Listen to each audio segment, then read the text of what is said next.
Lyca production சுபாஷ் கரன் தயாரிப்பில் super star Rajinikanth மற்றும் அமிதாப் பச்சன் நடிப்பில் டிஜே ஞானவேல் இயக்கத்தில் வேட்டையன் அக்டோபர் 10 முதல் 5 பேர் உயிரிழந்த சென்னை மெரினா கடற்கரை வெறிச்சோடி காணப்படும் நிலையில் தூய்மை பணிகள் தீவிரமடைந்துள்ளது. இந்திய விமானப்படை சார்பில் சென்னை மெரினா கடற்கரையில் பிரம்மாண்ட வான் சாகச நிகழ்ச்சிகள் நடத்தப்பட்டன. ரஃபேல், தேஜஸ் உள்ளிட்ட போர் விமானங்கள் சாகசத்தில் ஆழ்த்திய நிலையில் சுமார் 15 லட்சம் பேர் இந்நிகழ்வுகளை கண்டுகளித்ததாக கூறப்படுகிறது. இதனால் மெரினா கடற்கரையை சுற்றி 10 கிலோமீட்டர் வரை அனைத்து பகுதிகளும் ஸ்தம்பித்தது. கடும் கூட்ட நெரிசலால் குடிக்க தண்ணீர் கிடைக்காமலும் அதீத வெயிலாலும் 250 பேர் மயங்கி விழுந்ததாக கூறப்படுகிறது.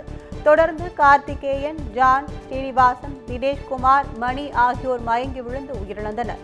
இந்நிலையில் மெரினா கடற்கரை இன்று வெறிச்சோடிய நிலையில் கடும் கூட்ட நெரிசல் எதிரொலியாக தூய்மை பணிகள் தீவிரமடைந்துள்ளது. சென்னையில் ராணுவ சாகச நிகழ்ச்சியின் போது உயிரிழந்த 5 பேரின் செய்தி வேதனை அளிப்பதாக திமுக எம்பி கனிமொழி தெரிவித்துள்ளார்.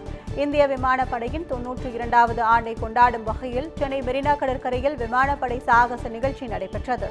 10 லட்சத்துக்கும் மேற்பட்டோர் இந்நிகழ்வை காண மெரினாவில் கூடியதாக கூறப்பட்ட நிலையில் கடும் வெயில் கூட்ட நெரிசல் காரணமாக 97 பேர் மருத்துவமனையில் அனுமதிக்கப்பட்டனர். தொடர்ந்து உடல் நலக்குறைவால் 5 பேர் பரிதாபமாக உயிரிழந்தனர். இந்நிலையில் விமான சாகச நிகழ்ச்சியை காண வந்த பொதுமக்கள் கூட்ட நெரிசலால் அவதியுற்று அதீத வெப்பநிலையால் 5 பேர் உயிரிழந்த செய்தி மிகுந்த வருத்தமும் வேதனையும் அளிப்பதாக கனிமொழி எம்பி எக்ஸ் தளத்தில் பதிவிட்டுள்ளார். சமாளிக்க முடியாத கூட்டங்கள் இனி கூடுவதையும் தவிர்க்க வேண்டும் எனவும் அவர் தெரிவித்துள்ளார். சென்னை கடற்கரையில் விமானப்படை சாகசத்தை காண வந்தவர்களில் 5 பேர் உயிரிழந்ததற்கு தமிழக அரசு பொறுப்பேற்க வேண்டும் என பாமக தலைவர் அன்புமணி ராமதாஸ் தெரிவித்துள்ளார். இதுகுறித்து அவர் தனது எக்ஸ் பக்கத்தில் விமானப்படை சாகச நிகழ்ச்சியை காண 15 லட்சம் பேர் வந்தால் அவர்கள் எந்த சிக்கலும் இன்றி நிகழ்ச்சியை காணவும், நிகழ்ச்சி முடிந்த பிறகு பாதுகாப்பாக திரும்பிச் செல்லவும் போதுமான நடவடிக்கைகளை தமிழக அரசு எடுத்திருக்க வேண்டும் என்றும், ஆனால் எதிர்பார்த்ததை விட மிகவும் குறைவானவர்களே நிகழ்ச்சியை காண வந்தாலும் கூட அவர்களுக்கு போதிய வசதிகள் செய்யப்படவில்லை என குற்றம் சாட்டியுள்ளார். தேவையான ஏற்பாடுகளை செய்ய வேண்டியது மாநில அரசின் கடமை என்ற அவர், அந்த கடமையிலிருந்து தவறிவிட்ட தமிழக அரசுதான் இந்த உயிரிழப்புகளுக்கு பொறுப்பேற்க வேண்டும் என்றார். மேலும் உயிரிழந்தவர்களின் குடும்பங்களுக்கு தமிழக அரசு தலா 25 லட்சம் ரூபாய் வீதம் இழப்பீடு வழங்க வேண்டும் என்றும் அவர் வலியுறுத்தியுள்ளார். சேலம் பெரியார் பல்கலைக்கழகத்தில் கடந்த 6 ஆண்டுகளாக நிதி விரயமாவதாக ஆசிரியர் சங்கம் புகார் எழுப்பியுள்ளது. பெரியார் பல்கலைக்கழக ஆசிரியர் சங்கம் தமிழ்நாடு உயர்கல்வித்துறைக்கு மனு ஒன்றை அனுப்பியுள்ளது. அதில் சேலம் பெரியார் பல்கலைக்கழகத்தில் கடந்த 6 ஆண்டுகளாக பதிவாளர் மற்றும் தேர்வாணையர் பதவி நிரப்பப்படாமல் பொறுப்பு பதவியிலேயே இருந்து வருவது வேதனை அளிப்பதாக குறிப்பிட்டுள்ளது. இதனால் 200 இடஒதுக்கீட்டிற்கு முரணாக நியமிக்கப்பட்ட பணியிடங்களை கண்டறிந்து அங்கு உரிய இடஒதுக்கீட்டின் மூலம் ஆசிரியர்களை நியமிக்க வேண்டும் எனவும் வலியுறுத்தியுள்ளது. கோவையில் தனியார் பள்ளிக்கு வெடிகுண்டு வைத்திருப்பதாக இமெயிலில் விடுக்கப்பட்டது பரபரப்பை ஏற்படுத்தியது. அவினாசி சாலை வ.உ.சி. பூங்கா அருகே உள்ள ஸ்டான்ஸ் ஆங்கிலோ இண்டியோ மேல்நிலைப் பள்ளியில் வெடிகுண்டு வைக்கப்பட்டிருப்பதாக இமெயிலில் மிரட்டல் தெரிவிக்கப்பட்டது. தகவலின் பேரில் கோவை போலீசார் வெடிகுண்டு தடுப்பு பிரிவினருடன் வந்து சுமார் 1 மணி நேரத்திற்கும் மேலாக நடத்திய சோதனையில் மிரட்டல் வெறும் புரளி என்பது தெரியவந்தது. வெடிகுண்டு மிரட்டல் குறித்து தகவல் பரவியதால் பெற்றோர் பள்ளிக்கு விரைந்து வந்தனர். இதனால் அங்கு பரபரப்பு ஏற்பட்டது.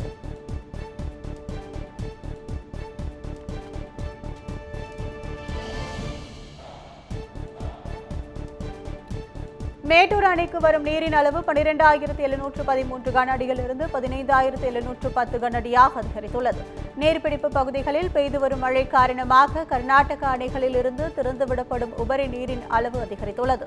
இதனால் மேட்டூர் அணைக்கு வரும் நீரின் அளவு 12,713 கன அடியிலிருந்து 15,710 கன அடியாக அதிகரித்துள்ளது. பாசன தேவைக்காக வினாடிக்கு 15,000 கன அடியும், கிழக்கு மேற்கு கால்வாய் பாசனத்திற்கு வினாடிக்கு 800 கன அடியும் தண்ணீர் வெளியேற்றப்படுகிறது.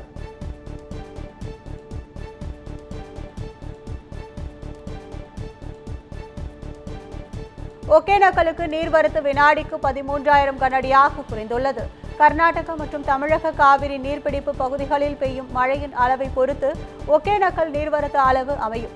அந்த வகையில் தற்போது மழையின் தாக்கம் குறைந்து இருப்பதால் நீர்வரத்து குறைந்துள்ளது. நேற்று வரை 17,000 கனஅடியாக இருந்த நீர்வரத்து இன்று படிப்படியாக குறைந்து 13,000 கனஅடியாக உள்ளது. எனினும் அருவி மற்றும் ஆற்றங்கரை ஓரம் குளிக்கவும் பரிசல் சவாரி செய்யவும் 2வது நாளாக தடை நீடிக்கிறது. கும்பக்கரை அருவியில் நீர்வரத்து குறைந்துள்ளதால் சுற்றுலா பயணிகள் குளிக்க அனுமதி அளிக்கப்பட்டுள்ளது. தேனி மாவட்டம் பெரியகுளம் அருகே உள்ள மேற்கு தொடர்ச்சி மலை அடிவாரத்தில் அமைந்துள்ள கும்பக்கரை அருவியின் நீர்பிடிப்பு பகுதிகளில் பரவலாக மழை பெய்தது. இதனால் அருவியில் நீர்வரத்து திடீரென அதிகரித்து வெள்ளப்பெருக்கு ஏற்பட்டது.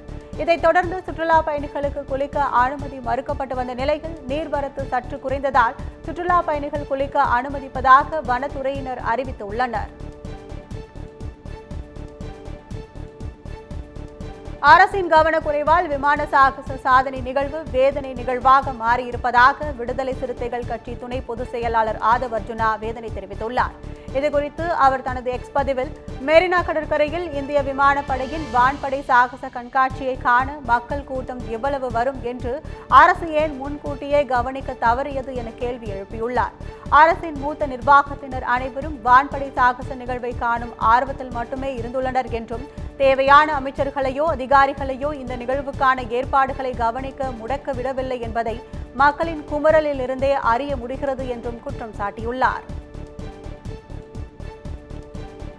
ஆட்டுக்குட்டி போன்று தலையை ஆட்ட வேண்டாம் என முன்னாள் அமைச்சர் செல்லூர் ராஜு அண்ணாமலையை ஒருமையில் சாடியுள்ளார். மதுரையில் தமிழக அரசை கண்டித்து அதிமுக சார்பில் வருகிற புதன்கிழமை நடைபெறவிருக்கும் ஆர்ப்பாட்டம் குறித்த ஆலோசனைக் கூட்டம் தெப்பக்குளம் பகுதியில் நடைபெற்றது. இந்த ஆலோசனைக் கூட்டத்தில் முன்னாள் அமைச்சர்கள் செல்லூர் ராஜு, திண்டுக்கல் ஸ்ரீனிவாசன், வளர்மதி ஆகியோர் பங்கேற்று சிறப்புரையாற்றினர். கூட்டத்தில் பேசிய முன்னாள் அமைச்சர் செல்லூர் ராஜு, பாஜக மாநில தலைவர் அண்ணாமலையை ஆட்டுக்குட்டி லண்டன் சென்று விட்டதாக கிண்டல் செய்தார்.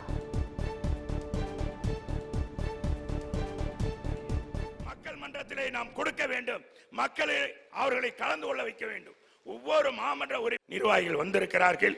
இதை அன்பு கூர்ந்த சகோதரர்களே, இப்ப என்கிட்ட பேசும்போது நான் பேசும்போது தலைய நம்ம ஆட்டுக்குட்டி அது லண்டன் போயிருச்சு, ஆட்டுக்குட்டி தலையாட்டுற மாதிரி அப்படியெல்லாம் ஆட்டக்கூடாது.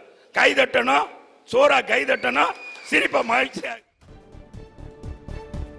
தமிழக அரசு பணியாளர் தேர்வாணையம் நடத்தும் குரூப் 2 மற்றும் 2A பதவிகளுக்கான முதன்மை தேர்வுகளுக்கு தயாராகும் தேர்வர்களுக்கு இலவச பயிற்சி வகுப்புகள் தொடங்கியுள்ளன.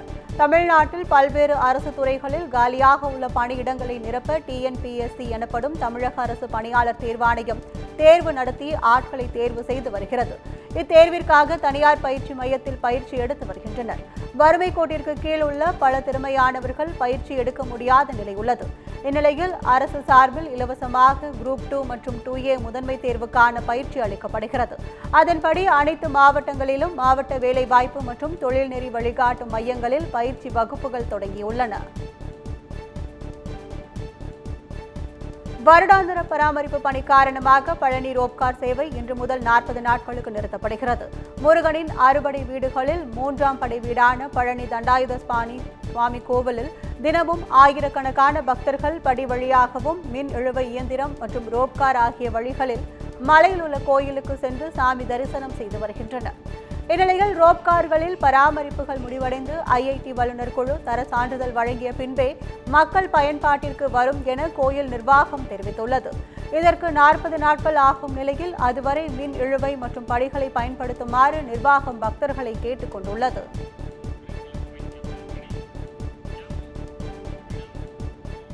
லைகா புரொடக்ஷன் சுபாஷ் கரன் தயாரிப்பில் சூப்பர் ஸ்டார் ரஜினிகாந்த் மற்றும் அமிதாப் பச்சன் நடிப்பில் TJ ஞானவேல் இயக்கத்தில் வேட்டையன் அக்டோபர் 10 முதல்